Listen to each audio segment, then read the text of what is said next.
আগুনের নিত্য ঝুঁকি নিয়েই বসবাস করছেন রাজধানীর করাইল বস্তির মানুষ।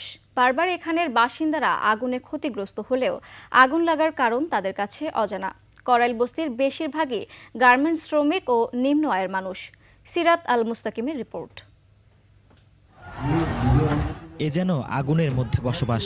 সামান্য উপার্জনের সঞ্চয় দিয়ে তিলে তিলে গড়ে তোলা সংসার বারবার আগুনের লেলিহান শিখায় ছাই হয়ে উড়ে যায়। চোখের সামনে নিজের শেষ সম্বলটুকু পুড়তে দেখেও নির্বিকার দাঁড়িয়ে থাকতে হয় তাদের। কেউই নাই তো ভাই, খালি আমরা দুইটা মহিলা আর একটা পুরুষ, খালি মায়েদের দাও দাও করে চলে গেছে গা। মাল আছিল আমরা 2-3 লাখ টাকার মাল আছিল, ক্যাশ তো বিল আছে সবগুলো, আমি দোকানদারি করি না, ক্যাশ তো বিল আছে সবগুলো ফিরে আছে। কিছু বাইর করবো ওই সুযোগটা আমাদের নাই, খালি পোলা পাইন না কোনো রকম যান বাঁচাই গেছি। এ নিয়ে চলতি বছরে 3বার আগুন লাগলো করাইল বস্তিতে। আর গেল 1 দশকে 15-12-এরও বেশি অগ্নিকাণ্ডের ঘটনা ঘটেছে এখানে। সাবধানতা রান্না করতে পারে না, গ্যাসের জন্য আগুন লাগে, বা অনেকের রুমে সিলিন্ডার বাস্ট হয়ে যায় এরকম। সানবিট সব দিবে সামাল। সানবিট ম্যাজিক প্রেস ডিশওয়াশিং এর মাথা ঘোরানো সলিউশন।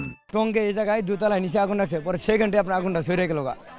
একটা সময় আগুনে গিয়ে এখন আমার পোলারে বিচ্ছে বাইতেছি না ভাই। কইতে কইতে আগুন আইয়া বসছে হেই বাইত তাই আমার হেই বাড়ি সাপ করে ঘুরে গেছে। খালি একটা সেলার পকেটে টাকা পাইছে, আর অন্য লোক আসলো না ভাই, অন্য লোকজন আয় ঢুকছে, আমরা তো কেউ ছিলাম না বাসায়। ঘনবসতি হওয়ায় সামান্য আগুন অনেক সময় বড় আকার নেয়। সঙ্গে নেভানোর পর্যাপ্ত ব্যবস্থা না থাকায় দ্রুত আগুন ছড়িয়েও যায়।